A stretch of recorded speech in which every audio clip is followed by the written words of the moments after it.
Ahí está listo ya, doctor. Adelante. Muy bien, tengan todos muy buenas tardes. Como la semana pasada estuvimos hablando un poquito de la teoría de la fractura del complejo cigomático maxilar, hoy vamos a seguir con la presentación de algunos casos que se han resuelto por parte del Hospital Sacamil por el doctor Cuenca, y también traigo un caso del Hospital Rosales. Vamos a iniciar con nuestro primer paciente. El caso número 1 es un paciente de 25 años que se presenta a la emergencia del Hospital Sacamil con historia de un trauma facial por accidente de tránsito. Entonces acá podemos ver las fotos del paciente, donde presenta una hemorragia transconjuntival y una equimosis en el palpebral inferior y una equimosis submandibular. Este paciente, dicho sea de paso, tenía una fractura mandibular, de la cual no la vamos a mencionar en este caso, sino que nos vamos a enfocar en la fractura de malar. Y dicho sea de paso, hay que fijarnos en estos pacientes muy bien cuando traen estos signos, como el signo de Raccoon, que ya nos está diciendo que hay una fractura, que podría haber una fractura en el piso de órbita y también en la hemorragia transconjuntival. En este caso se hicieron las pruebas de movimientos oculares, las ducciones, y no se evidenciaba atrapamiento de ningún músculo ocular. Permítanme, voy a cerrar esto para... Muy bien. Entonces tenemos el TAC, una vista coronal donde se evidencia la fractura del piso de órbita derecho, efectivamente, donde tenía el signo el paciente, y vemos en ambas imágenes que hay un hemoceno presente.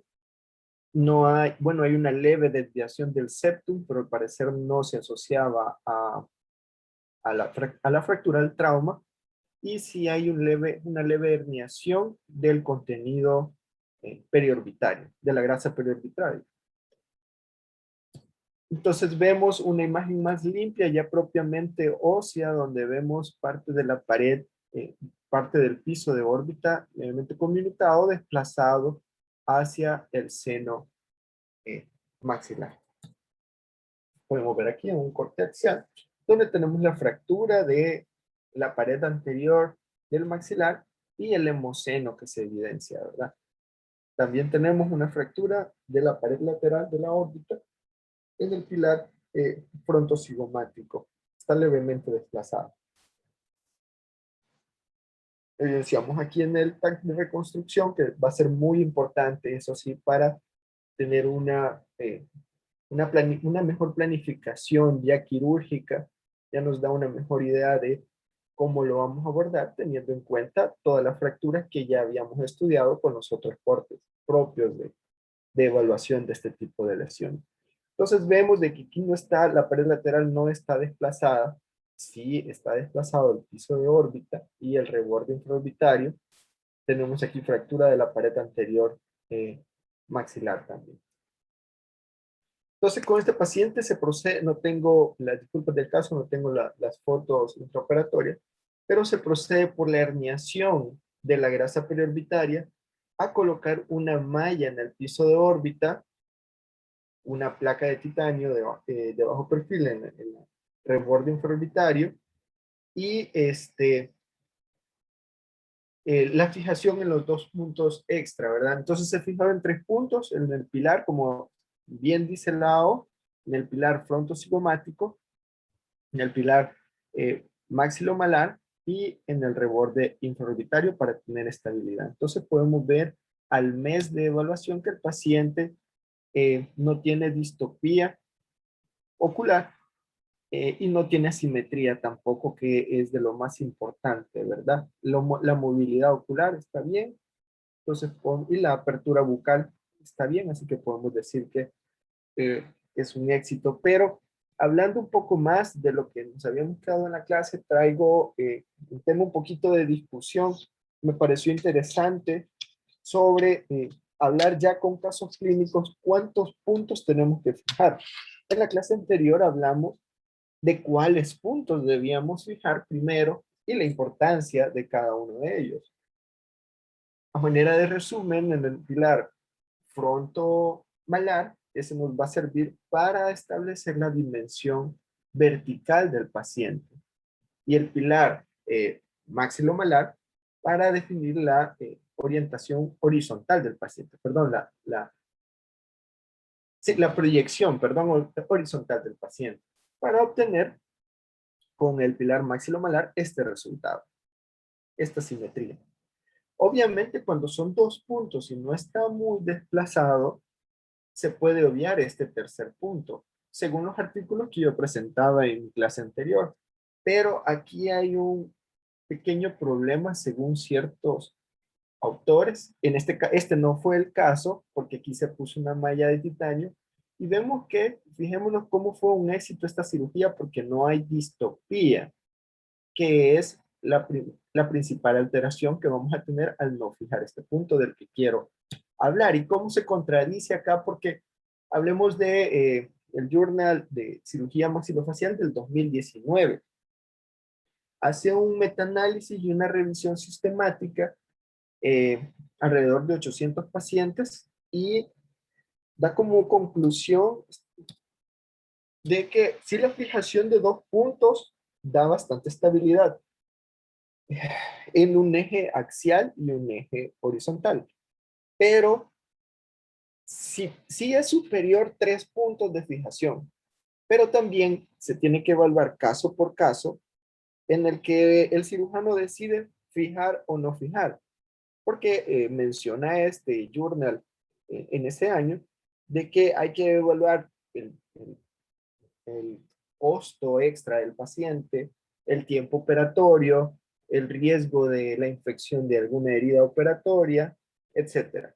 Entonces, ese mismo año sale el Journal Craneofacial y ya dice, bueno, no se puede hacer eso y hace otra revisión sistemática entre hacer 2 o 3 puntos de fijación.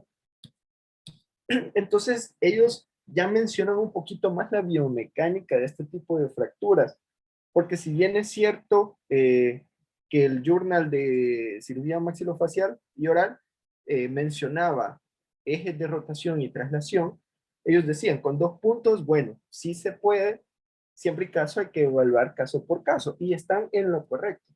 Pero este journal ya nos dice, bueno, sí pueden hacerlo con 2 puntos nada más, pero tienen que tener en cuenta que no solamente hay 2 tipos de movimiento, sino que aquí menciona 6 tipos de movimiento.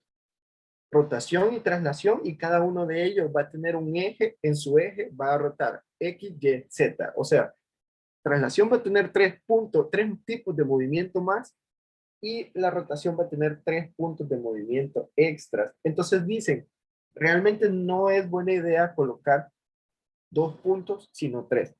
Ahora, ninguno de los artículos que les voy a mencionar nos da una orden de que tiene que hacer así.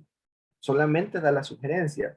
Y este journal específicamente dice, lo que recomendamos son 3 puntos porque son los que mejores resultados nos han dado. Tal cual dice aquí. Porque reduce también la asimetría de todo el complejo cigomático. ¿Por qué? Porque al no reducir el piso de órbita vamos a tener bastantes distopías. Como dice acá, las principales complicaciones de no reducir 2 puntos y solo quedarnos, de no reducir 3 puntos y solo quedarnos con 2, va a ser la distopía vertical y el enoftalmo. Como en el caso anterior, si recuerdan, se herniaba un poquito la grasa, entonces si no se hubiera puesto una malla y no se hubiera fijado ese punto, las principales complicaciones iban a ser eso, distopía vertical, es decir, un ojo se iba a ver más abajo o más chiquito que el otro, y en oftalmo. Esta grasa periorbitaria, como había migrado hacia el seno maxilar, o había herniado, más bien dicho, se iba a ver más hundido. Pero viene otra vez el Journal de Cirugía Oral y Maxilofacial en el 2021, bueno, hace 3 meses, y hace un nuevo estudio, bueno, publica un nuevo estudio donde sí ya ellos recomiendan y nos da esta tabla que me gustó mucho porque es bastante fácil de entender. El grupo A fueron 2 puntos de fijación y en el grupo 3 El grupo B, perdón, grupo B son 3 puntos de fijación, el grupo A son 2 puntos. Entonces, podemos ver que parestesia infraorbitaria en el grupo A, donde no se tocó el piso de órbita, hubo 5 pacientes. Bueno, cada grupo tenía 12 pacientes. Parestesia en el grupo A, 5 pacientes.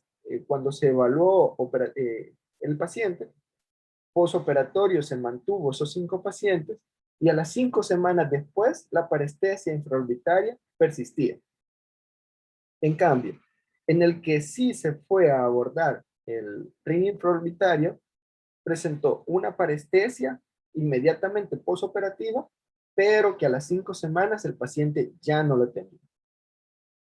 Ahora, la distopía vertical, o sea, el cambio en las medidas de la hendidura o del ojo propiamente dicho, en el paciente donde no se tocó presentó 3 pacientes, posoperativo 3 pacientes, o sea, se mantuvieron esos 3 pacientes y a las 5 semanas se mantuvieron esa distopía vertical en los mismos 3 pacientes. Y vemos que cuando se aborda, vean, en el grupo B hubieron 4 pacientes y a las 5 semanas no había ninguno. O sea que para garantizar el éxito de evitar un enoftalmo y evitar cambios en la simetría ocular, sí tenemos que abordar también este punto de fijación y en lo que sea posible, pues colocar mallas de titanio para evitar si se ha herniado, si es el caso de la herniación de la grasa periorbitaria. El enoftalmo también se presentó en 2 pacientes y esos pacientes obviamente al no abordarlos quedó 5 semanas después. En los pacientes del grupo B, 3 pacientes con enoftalmo, pero vean, al final no se presentó ninguno. Y obviamente se presentó una cicatriz al abordarlo en el grupo B, como si abordado en 2 pacientes. No sé si hay alguna duda. Entonces ya sí. Eh, entonces, doctor Ayala, este, ya con los criterios que usted ha mencionado, según el caso que ha mostrado, ¿cómo lo abordaría? ¿O qué decisión tomaría para tener un éxito en su cirugía? Fíjese, doctor, de que estoy de acuerdo cuando los artículos dicen que hay que evaluar caso por caso. En este caso, puntualmente, sí, lo que yo haría, bueno, de forma ideal, ¿verdad?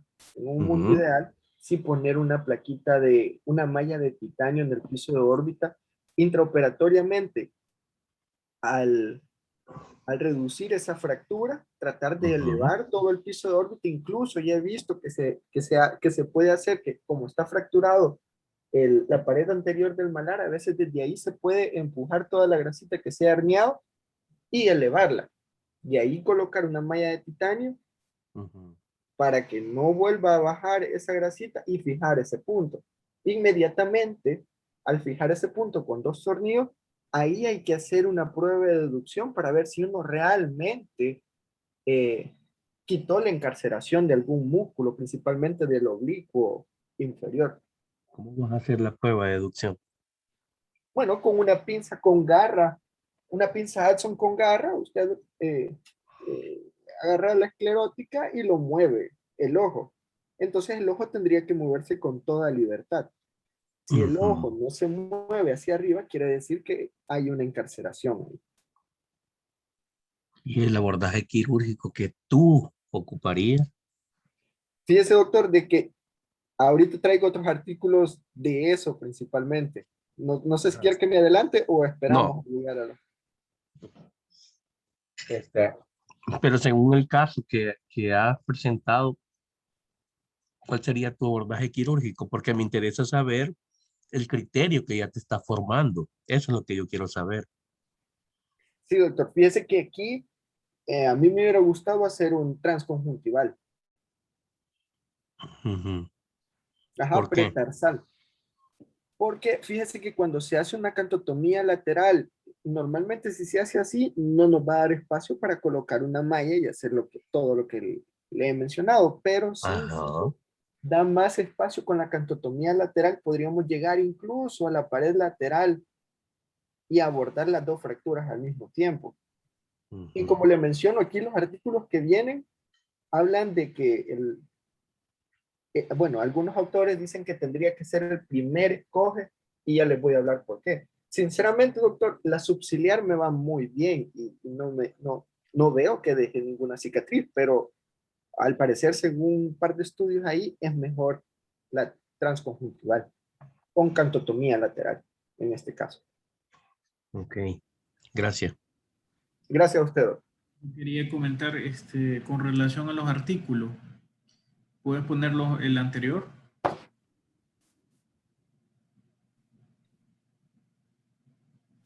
Este doctor.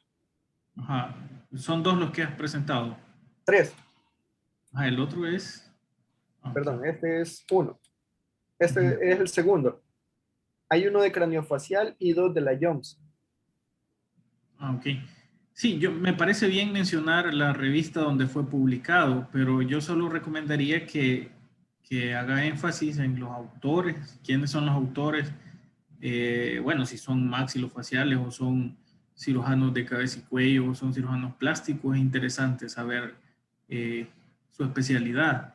Y lo otro, de qué país son esas publicaciones y hacer algún análisis también de esa parte, porque es importante, ¿verdad? Reconocer a quién estamos leyendo y a quién le estamos dando validez con la lectura del artículo.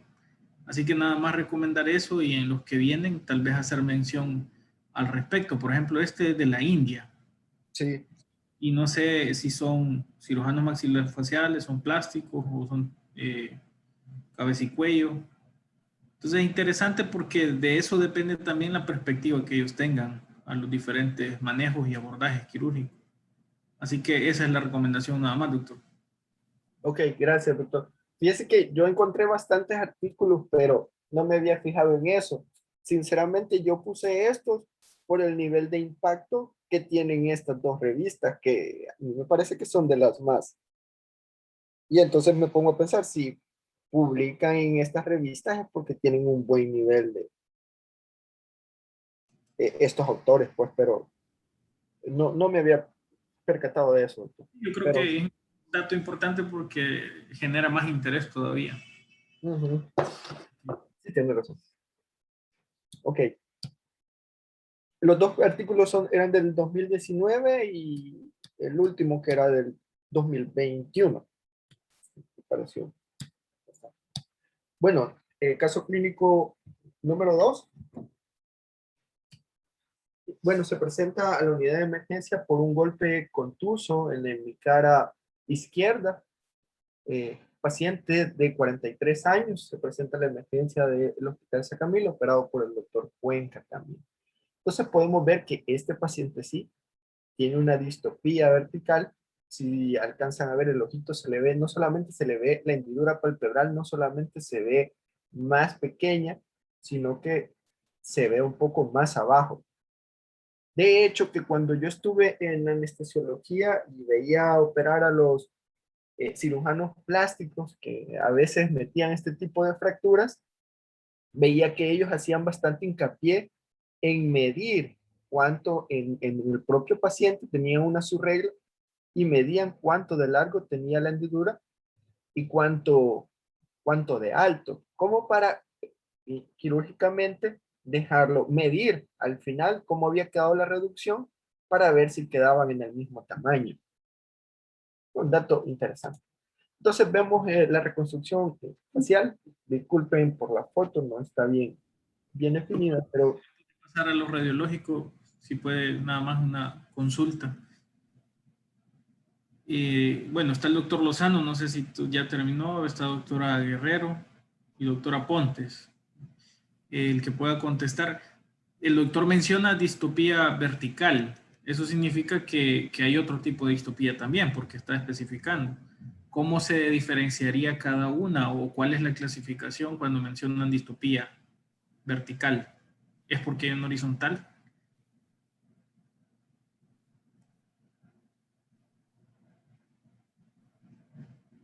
Doctora Guerrero. Cuando dicen distopía vertical, o sea, yo tenía entendido porque es la distancia, como por decirlo así, de que está más abajo o más arriba el ojo en comparación del otro, por decirlo en palabras así simples. Y distopía horizontal pues vendría siendo la distancia, pues, si lo vemos como el nombre, que sería si está más anterior o más hacia adentro del ojo, pero o sea, ahí tendría siempre esa confusión de que si no vendría siendo la misma descripción que nosotros hacemos con enostalmo y exostalmo. Doctora Ayala, si nos puede aclarar usted. Vaya, con respecto a las distopías, pueden ser una distopía aparente o una real. La distopía aparente puede ser de tejidos blandos, que por eso el ojito se vea, perdón, el globo ocular se vea de un tamaño menor, por una herniación, por ejemplo. Pero puede haber una distopía verdadera, como es en el caso de este paciente, que es porque los huesos de la órbita están fracturados, como en este caso. Y con relación a lo que usted menciona, vertical ¿Sí? y horizontal. Ajá, solo, bueno, en la horizontal me imagino por lo del telecanto, doctor, cuando hay en la pared lateral una, una normalidad, una fractura que sí se ve más separado del ojo de forma horizontal. Yo recomiendo que lo revisen porque, vaya, viene ya en varias ocasiones mencionando distopía vertical. Entonces, ajá, llama la atención cuál es la otra distopía, cómo es la horizontal. Entonces, así que habría que revisarlo para tener más claridad, Sí, doctor, gracias. ¿no? Entonces tenemos aquí en la fractura del complejo. Vamos a ver otras imágenes.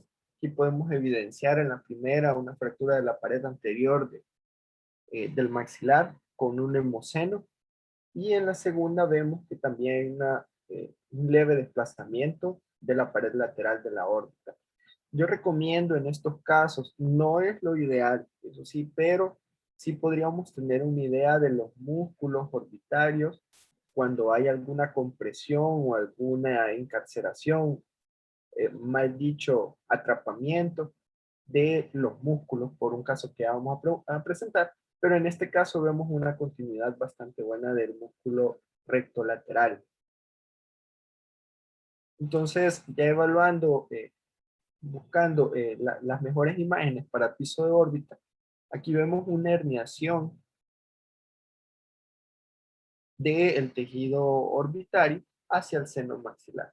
Y vemos cómo hay un desplazamiento óseo en la órbita ipsilateral, como lo veíamos clínicamente. Vemos que la pared lateral no está tan desplazada, aunque sí se evidencia ahí. Ya lo vamos a ver clínicamente. Aquí sí traigo fotos.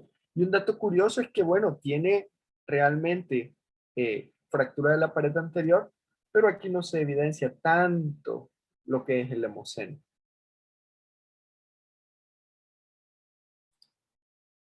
Y vemos, traigo esta radiografía. Yo sé que ya vimos el TAC y todo, pero traigo esta radiografía porque es bastante buena y se logra apreciar, como en pocas radiografías he visto, la fractura del piso, perdón, del ring infraorbitario, de la pared lateral también.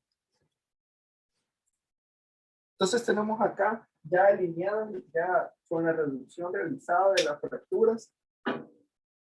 Entonces en este caso sí se abordaron los 3 puntos y vemos acá cómo se le colocó en la pared lateral. La AO recomienda también, si no está tan desplazado, y es que este pilar, dicho sea de paso, da bastante estabilidad, no es tan móvil como, por así decirlo, no es tan móvil como otros puntos donde se fija. Pero si recordamos, la AO recomienda poner solamente 2 tornillos para después irnos con la reducción de los otros 2 puntos.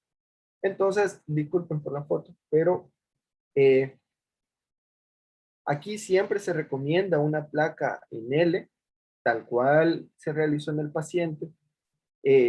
Sí, dicho sea de paso, aguantaba, creo yo, una un poquito más larga, pero a veces por la disponibilidad, ¿verdad? Pero vemos la reducción del paciente. Pero eso sí, no se le puso malla de órbita. Entonces, podemos ver acá cómo está bien fijado, bien alineado aparentemente, pero persiste levemente lo que es la distopía. Puede ser de que todavía persista algún tipo de edema o el paciente haya tenido que hacerse un mejor seguimiento al mes o a los 2 meses, o puede ser que todavía persiste la herniación del contenido del globo hacia el seno maxilar. Entonces, con respecto a lo que preguntaba el doctor Pacheco, en los estudios que les voy a presentar acerca de cómo abordar el piso de órbita, tenemos varias opciones, pero para no hablar de más, vamos a hablar de las 2 opciones que son más estéticas y son las que más usamos en cirugía maxilofacial y yo creo que también en el seguro, que son la transconjuntival y la subciliar. Doctor, perdón, ¿y ahí por qué dice que persiste distopía? Fíjese que yo veo un poquito más abajo este ojo, no sé si soy yo o no es así. Sí, yo pregunto porque si lo mencionas, porque habrá una forma de mostrarlo. Porque tocó 2 puntos bien importantes. Uno era que cuánto tiempo posquirúrgico tendrá. Hicieron una blefaroplastía para acceso al reborde lateral y una subciliar.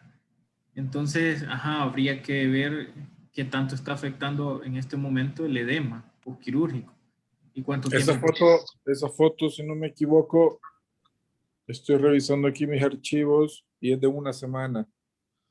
O sea que está bien reciente todavía y hay cierto edema.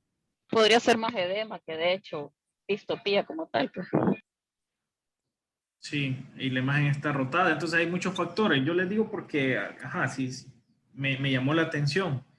Yo casi que lo veo bien, pero no podría asegurarlo porque todavía hay edema, ¿verdad? Así que eso era. Si ustedes se fijan en esa foto y comparan, tal vez la foto es la que está mal tomada. Si ustedes se van de la parte superior de la oreja derecha comparado a la oreja izquierda, hay un tramo de la pared blanca que se ve obviamente mucho más grande del lado izquierdo. Entonces sí puede que el paciente o la foto esté un poquito rotada.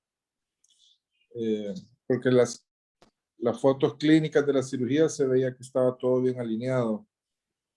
Entonces, más el edema postoperatorio. Entonces, no sé si, como dice Edwin, no podemos hablar de distopía con 1 semana y ver si hay un error de foto. Sí, doctor, no, el caso me parece que está perfecto, pero a manera de ilustración o a manera de exagerar o explorar las posibilidades, es que yo menciono eso. Pero sí, o sea, en la radiografía y clínicamente se ve que está bien alineado. Pero sí, también fíjate la altura de la ceja. Está mucho más alta a la izquierda. Sí, de hecho que esta está más alta. Esta oreja. Ajá. Entonces eso te puede dar una mala percepción de la alineación de los ojos. Desgraciadamente estos pacientes, uno a veces les quita los puntos y les dice que regresen y para llevar un control fotográfico más importante y se pierden, pues y ya no sabes qué pasa. Yo en aras a la objetividad es que lo mencionaba, ¿verdad? Porque a mí me llamaba la atención cuando lo describía y esa es la única observación con esa finalidad, que siempre pues veamos las diferentes posibilidades, pero teniendo criterios, ¿verdad? Si aseguro que hay algo es porque tengo cómo demostrarlo y si no hay otra variable. Nada más para que tengamos cuidado en el caso que se haga una presentación de ese tipo, siempre tener en cuenta que alguien va a preguntar, bueno, ¿y por qué dice eso? Así que esa es la recomendación nada más, doctor Ayala. No sé, Fernando, no sé si creo que había una foto del paciente con los ojos cerrados. No sé si le incluiste. No, doctor, esta es la última foto del paciente. Sí, hubiera sido fantástico tener incluso otra foto más tiempo postoperatoria para poder ya definir si hubo algún tipo de secuela por el trauma. Sigamos, doctor Ayala. Sí, doctor, como menciono, yo no estoy asegurando, solo estoy pintando algún panorama. Obviamente lo mencioné primero, es que podría ser por el edema, Sí, sí. pero no. Bueno. Entonces tenemos acá, ¿qué vamos a hacer para llegar a esa fractura? Entonces otra vez, la Jones presenta un estudio en el 2017 sobre el abordaje transconjuntival versus el subciliar para la reducción de este tipo de fracturas. Entonces, entre las tablas que más me llamaron la atención es estas, digamos, las variantes que estudiaron. Primero, la duración entre cada incisión en la subciliar se tardaba entre 11 y 15 minutos y la transconjuntival entre 12 y 16 minutos. No fue nada relevante ese dato. Con la escala del dolor tampoco fue relevante, pero sí, el ectropio se presentaba en el 10% con el grupo subciliar y 0% con el transconjuntival. Un dato importante, otra desventaja del subciliar, perdón. ¿Qué es ectropium?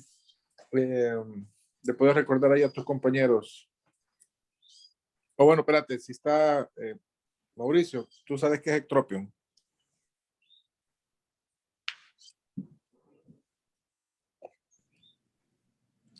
Estaba en un procedimiento, no sé si habrá terminado, doctor. Ah, bueno, si no, ¿quién está? Blanca. Sí, doctor, aquí estoy. Es cuando el párpado se queda invertido, o sea, es el lado contrario de cómo es, como hacia afuera. Y entropium es lo contrario, que el párpado, más que todo el párpado inferior en estos casos, cuando es secuela, queda como invertido hacia adentro, o sea, las pestañas tocan el glóbulo ocular. ¿Y qué harías tú si te llega un paciente con esa alteración para corregirlo?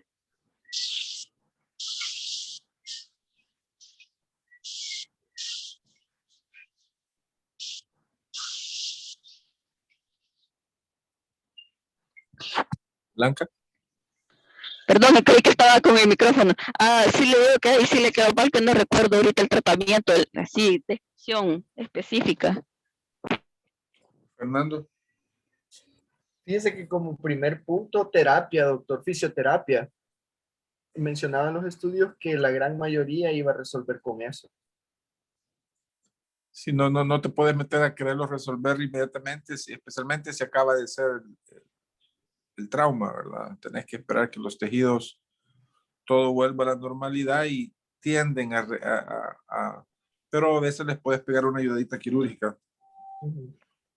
Sí, bueno, entonces en este estudio, gracias doctor, en este estudio el ectropion era la principal complicación del grupo subciliar y el entropion era la principal complicación del grupo transconjuntival, pero vemos que en este caso el 10% del ectropion sí es estadísticamente significativo versus el 20% del entropion con el transconjuntival. O sea que tuvieron más complicaciones con el transconjuntival. No solamente eso, sino que hablando de el edema, íbamos a tener un leve edema, un 80% leve edema en los que son subciliares y 7% leve. Es decir, que la transconjuntival va a generar muchísimo más edema que la subciliar. Sin embargo, el estudio era bien claro y decía que después de una semana los dos estaban igual. Es decir, el grupo de subciliar y transconjuntival en una semana ya había resuelto, aunque en la primera semana sí era definitivamente mayor el edema en el transconjuntival. Pero hablando del entropion, que es la principal complicación, vemos otro estudio de la SECOM, de la Sociedad Española de Cirugía Oral y Maxilofacial, en este sí, doctor, es, sí me fijé, es de sus colegas allá en Chile, en el Hospital Clínico Mutual de Seguridad de Santiago.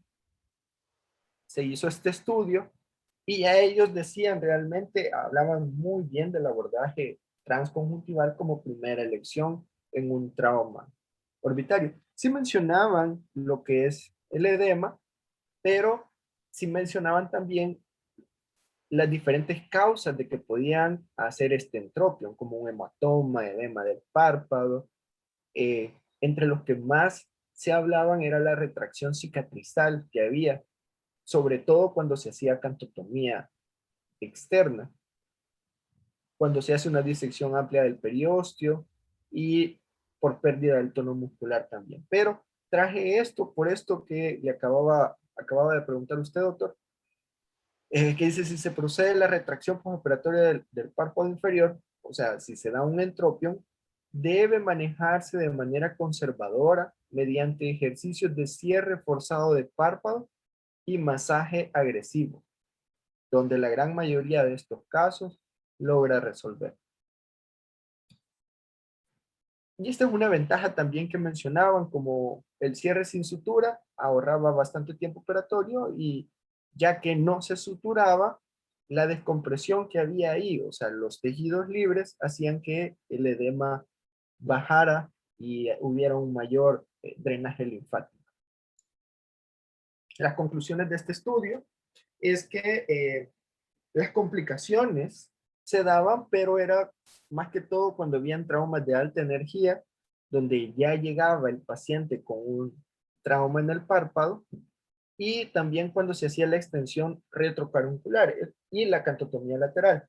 La retrocaruncular, para recordar, es cuando nosotros queremos expandernos en la parte media, en la pared media de la órbita, y la cantotomía lateral es cuando nos queremos expandir un poquito más o queremos ampliar la visión operatoria hacia la pared lateral de la órbita y en los pacientes reintervenidos. Entonces, cuando habían estas tres cosas, sí se aumentaban las probabilidades de una complicación cicatrizal en este tipo de abordaje.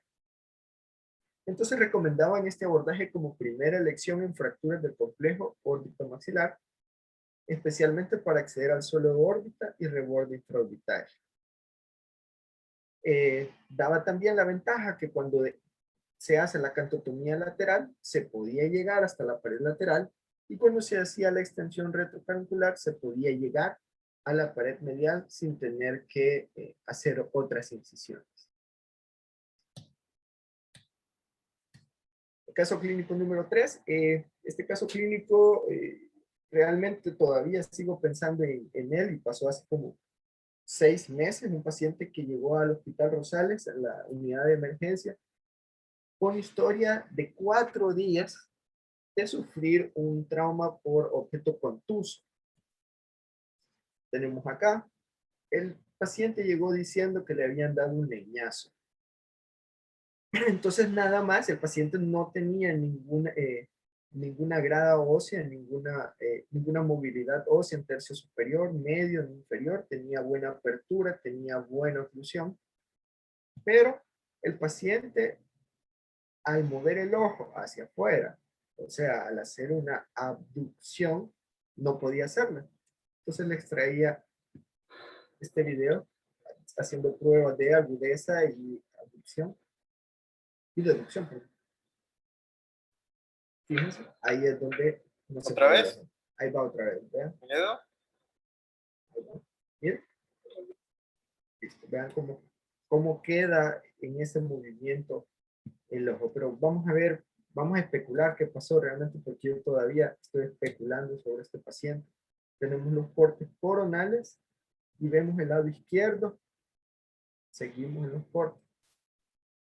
Y solamente me parece acá un pequeño desplazamiento. Vemos que aquí está el músculo recto lateral, inervado por el abducens en el sexto par craneal. Tenemos aquí también leve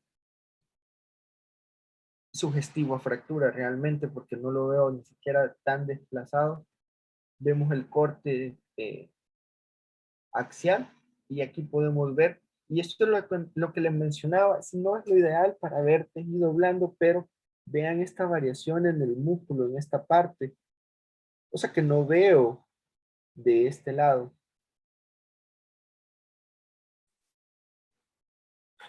Entonces no vemos aquí desplazamiento de la pared lateral, realmente no tenía nada del paciente, entonces ni siquiera tenía una herida en esta parte. Y el paciente había referido que solamente había sido el trauma de este lado. Bueno, era lo que el paciente refería. Pero sí, la hemorragia transconjuntival nos sugiere de que pudo haber realmente un trauma en la pared lateral. Entonces, este paciente llegó 4 días después. Nosotros, donde en el Hospital Rosales, nuestro jefe, el doctor Varías, ordenó una terapia con esteroides. Lo volvimos a ver al paciente 2 veces más y no mejoró. El movimiento se presentó tal cual sin ninguna mejoría. Entonces, como dando un diagnóstico, sería fácil ver realmente una fractura bien desplazada y poder decir que hubo un encarcelamiento, pero no lo vemos así. Lo evaluó oftalmología y lo evaluó neurología y decían que todo estaba normal. Entonces nos lo volvían a mandar a Maxilo. El problema es, y revisando la literatura que realmente hay bien poco acerca de esto, es que cuando un paciente se presenta, en este caso, vamos a hablar que fue una parálisis traumática del músculo recto lateral por una encarceración de la fractura. En otras palabras, la fractura compresionó el músculo, según yo, en mis especulaciones, como les digo, y el problema es que en la literatura dice que cuando pasa eso y pasan 3 días, el músculo por la isquemia, por el atrapamiento, se necrosa y se paraliza. Entonces solamente encontré estos 2 artículos. Uno es del oblicuo superior en un niño, donde sí se le hizo la descompresión, se abrió y se liberó el músculo, y el niño en 5 meses ya había mejorado todo el movimiento ocular. Y en este otro, sí no hacía movimientos el paciente porque fue un trauma antiguo, tal cual se los mencionaba en esta ocasión.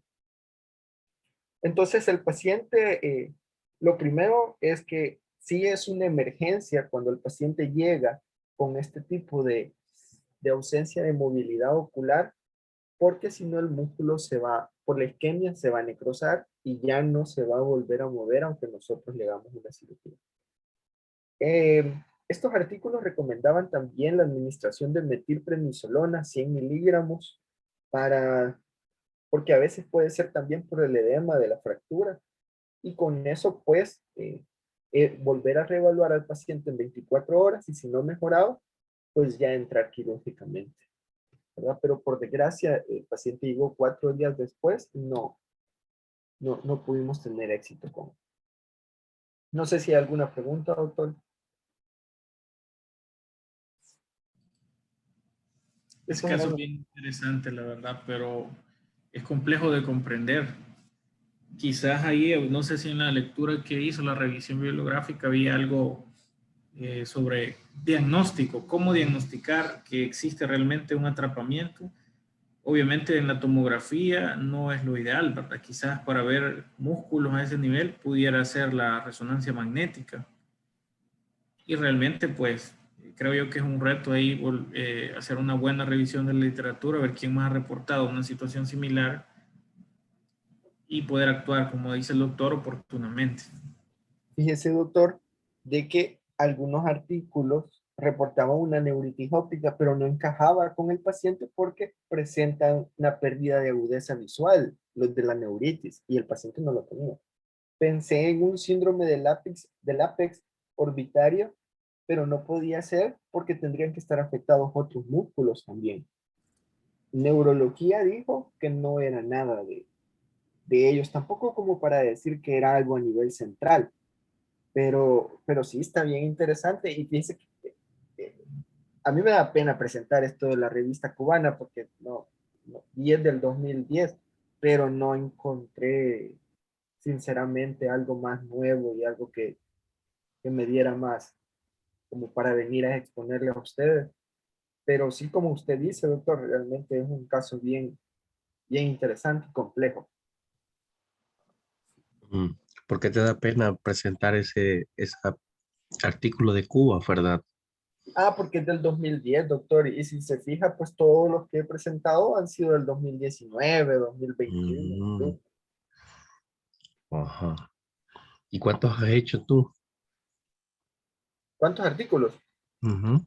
No, ninguno, doctor. Vaya, por lo menos los cubanos ya tienen uno, ¿ya? Y es valedero hasta cierto punto. Yo digo, Sí, no, claro.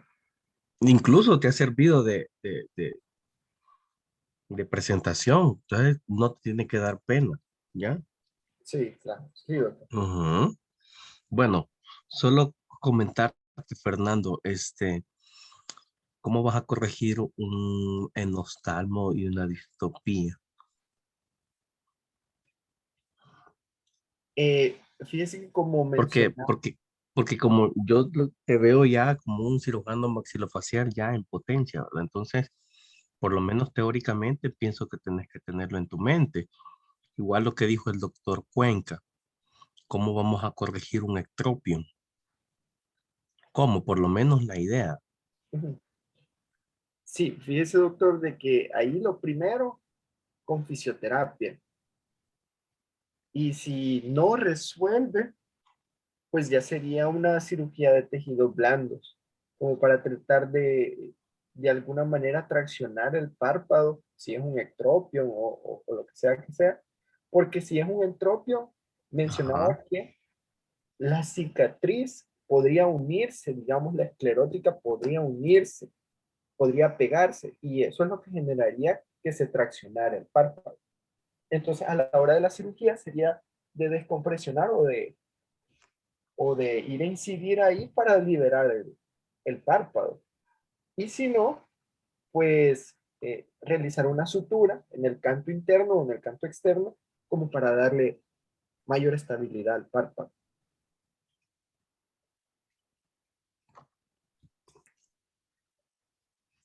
este, ¿qué materiales vas a necesitar o vas a ocupar para corregir eso?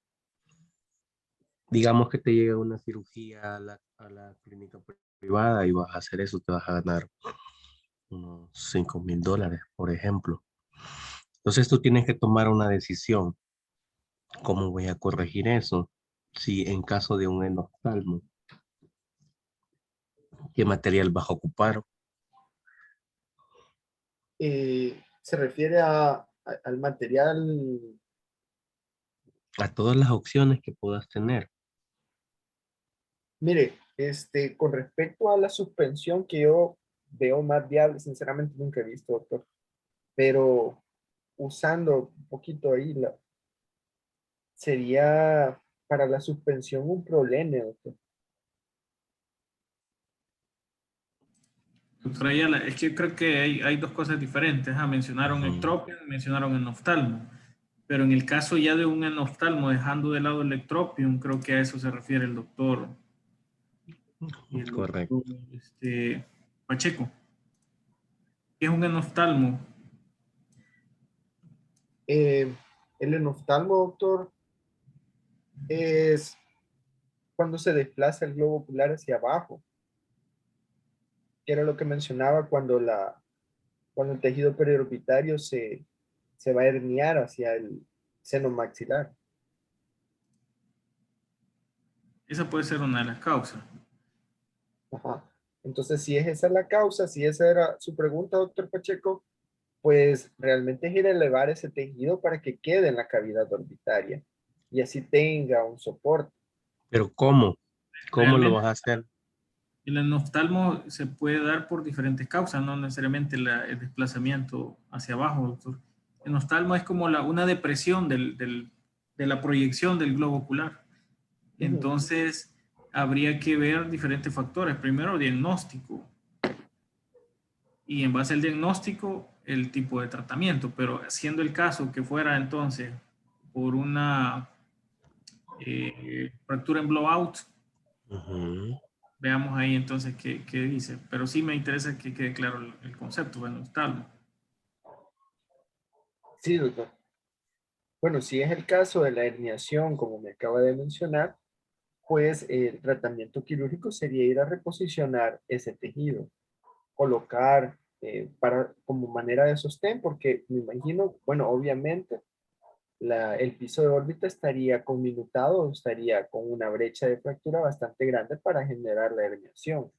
Entonces ahí se tendría que colocar eh, una malla que dé sostén. ¿Qué otra opción? Fíjense que antes lo que he leído era que se usaba eh, acetato de radiografía, pero digamos que ese no es el caso. Hay hay unas mallas orbitarias que ya son de polietileno, no se reabsorben, pero la desventaja de ellas es que como no están perforadas como una malla de titanio, van a retener edema. Entonces dan esa pequeña complicación, por así decirlo. Pero sí puede ser malla de titanio o malla de polietileno o en el extremo acetato de radiografía. ¿Qué más? Doctor, ahí Puede eso ser del acetato de un radiografía sí me autoinjerto. llama, perdón, doctor. No, que eso del acetato de radiografía sí me llama la atención porque yo no lo he leído, me gustaría ahí que... Fíjense que todavía se usa en algunos lugares, por ejemplo en el Rosales, porque cirugía plástica eso es lo que pone. No, pero yo me refiero a evidencia científica, que eso es algo que es viable, es adecuado ponerlo, habiendo hoy una gran diversidad de materiales. Ajá. Lo digo porque el doctor Pacheco preguntó claramente que quiere conocer su criterio y qué opciones de tratamiento tiene. Usted menciona el acetato, pondría un acetato entonces. No, no, pero esta es opción. Ajá, si esta es opción es porque sí la usaría. Ok, sí, doctor. No, o sea, me llama la atención, digo yo, porque cuando estamos en una charla, aquí estamos en confianza, somos, bueno, somos compañeros, son profesor, alumno, y estamos aprendiendo. Para tener cuidado, porque si ya mencionamos eso en una charla internacional y alguien le pregunta cuáles serían sus opciones para corregir un enoftalmo porque hay un defecto en el piso de la órbita, mencionar el acetato yo no lo haría realmente si no tengo la evidencia científica de que eso es algo bueno. No lo pondría como ejemplo que lo usan los plásticos. Nada más es una recomendación para tener cuidado con lo que expresamos. Ok, doctor. Bueno, entonces Mira, como quitemos el acetato, la tercera opción sería, ya que por lo económico, si nos vamos a lo económico, sería un autoinjerto. Se puede fijar con un tornillo, digamos un autoinjerto óseo, ¿Injerto de dónde? puede ser de calota desdoblada, doctor. Uno, dos. Puede ser de sínfisis mandibular, puede ser de Mm, costilla, puede ser de cresta ilíaca. ujú. Eh, pero ok. mira, ahí estás mencionando injertos para otras partes. O sea, si vas a ir a reparar el piso de la órbita, ¿cómo le vas a meter un pedazo de cresta ilíaca? Ajá. Ajá, sí, doctor. Yo he visto O que sea, ponen cartílago nasal, fíjate, pero como es bien delgado, ¿verdad? Y de hecho, pues reportan bastante éxito con este tipo de injertos. No lo he hecho, pero sí está en la literatura, ¿verdad? Y es lo que se tiene que discutir, qué es lo que hay en la parte científica antes de decir una radiografía o qué sé yo, un acetato, ¿no? bueno, doctor, bueno, Mira, Fer, o bien. sea, la verdad que el material idóneo para esto es poner una malla, punto. O sea, de ahí o sea, no tomando en cuenta la parte económica, como vos lo querrás llamar o lo dijiste en tu charla. O sea, a ver, definime otra vez en oftalmo.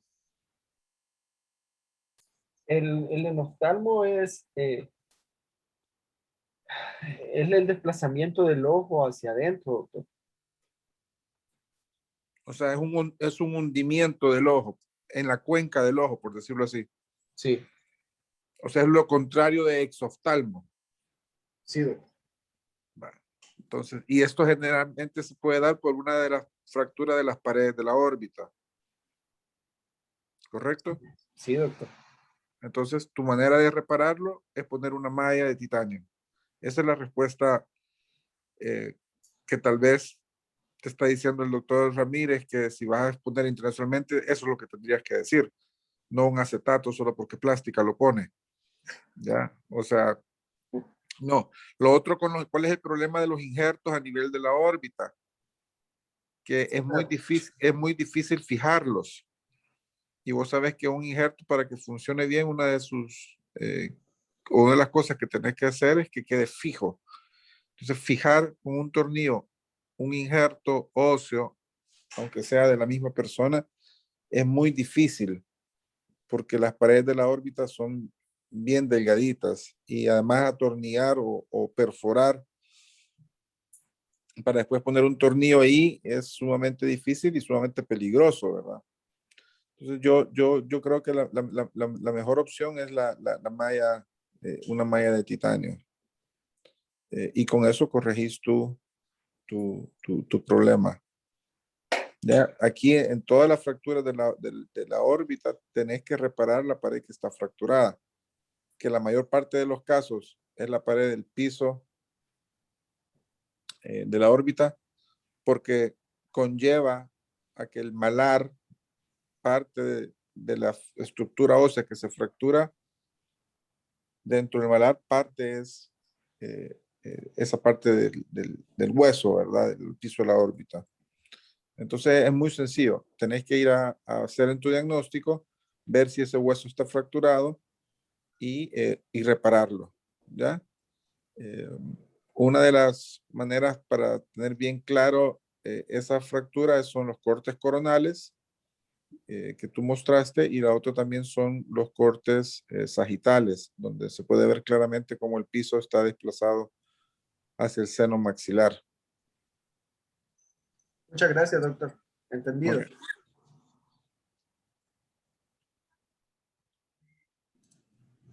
Muy bien. Bueno, doctor Pacheco, no sé si tiene también alguna otra pregunta o comentario.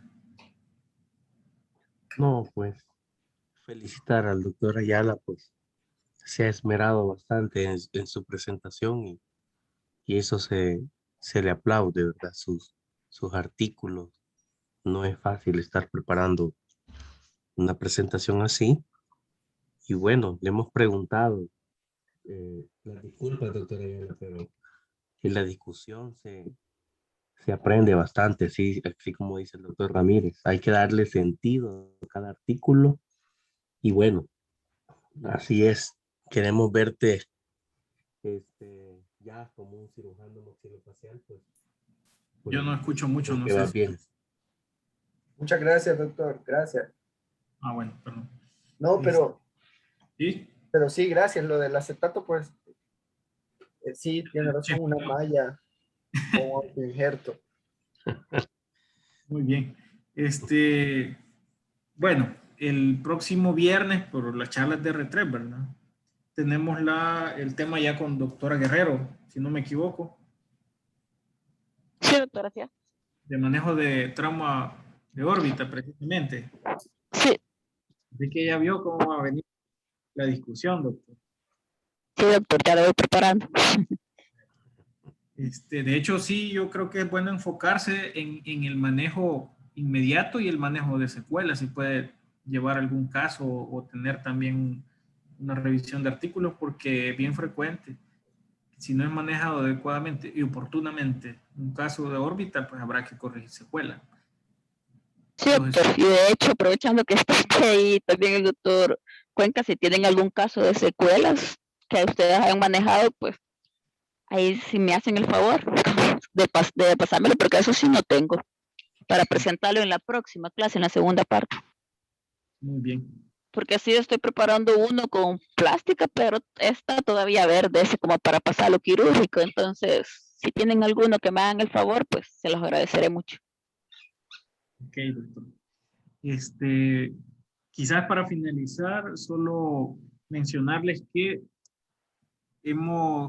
habíamos coordinado desde el principio del año, si ustedes recuerdan, una charla y un taller de osteosíntesis, que yo creo que es muy oportuno para todos realmente, pero principalmente para R1 y R2. Entonces, para que agenden, y está invitado doctor Pacheco, doctor Cuenca también, será el día lunes 28 de junio a las 4 de la tarde. Nos vamos a ir para Innomed y ahí nos mostrarán los diferentes sistemas de osteosíntesis, podremos manipularlos, conocer algunas características específicas, y la idea es que vayamos profesores también es para que pues, orientemos a la parte clínica ya aplicada. Y posteriormente tendremos ya el taller, que es la colocación y manipulación del material en cráneo. Así que anótenlo, porque esa fecha sí no vamos a poder reunirnos virtualmente, y todos nos vamos para Innomed a las 4 de la tarde, el lunes 28 de junio. ¿De acuerdo? Hola. Sí, de acuerdo, doctor. Bueno, doctor, está bien. Está bien, doctor. Y bueno, y finalmente recomendarles que se pongan las pilas con la investigación. No voy a dejar de decirlo, porque siempre recibo yo los comentarios, bueno, me piden estar ahí pendiente. Obviamente son diferentes casos, pero pedirles que pongan el empeño tanto en el protocolo de investigación como los casos clínicos que van a presentar a fin de año. Y estos son fogueos para que los casos que presenten al fin de año, que saben que hay un jurado internacional, lo tengan bien fundamentado, bien analizado por todos lados. Así que esa es la última recomendación. El próximo lunes tenemos ahí la programación. A ver.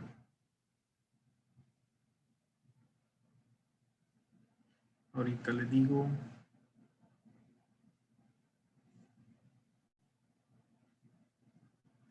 El próximo lunes es 21.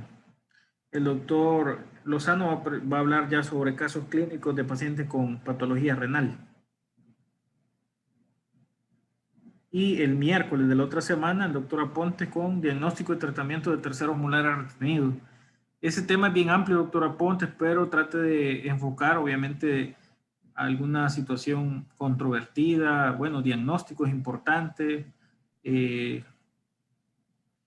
Definir criterios de complejidad, abordaje, y yo les recomendaría que haga una revisión de guías clínicas, porque hoy, como esos de terceras molares han sido tan ampliamente estudiados, ya algunos grupos de investigación han publicado guías clínicas para terceros molares, desde el diagnóstico, cuándo quitarlas, cuándo no, que son situaciones a veces que se vuelven un poco interesantes, y los diferentes abordajes. Así que ese tema va a estar bonito. Bueno, muchas gracias, doctor Cuenca, doctor Pacheco, por acompañarnos, y nos vemos entonces el lunes. Gracias a ustedes. Pasen feliz fin de. Nos vemos el fin de semana. Gracias, buenas tardes. Feliz fin.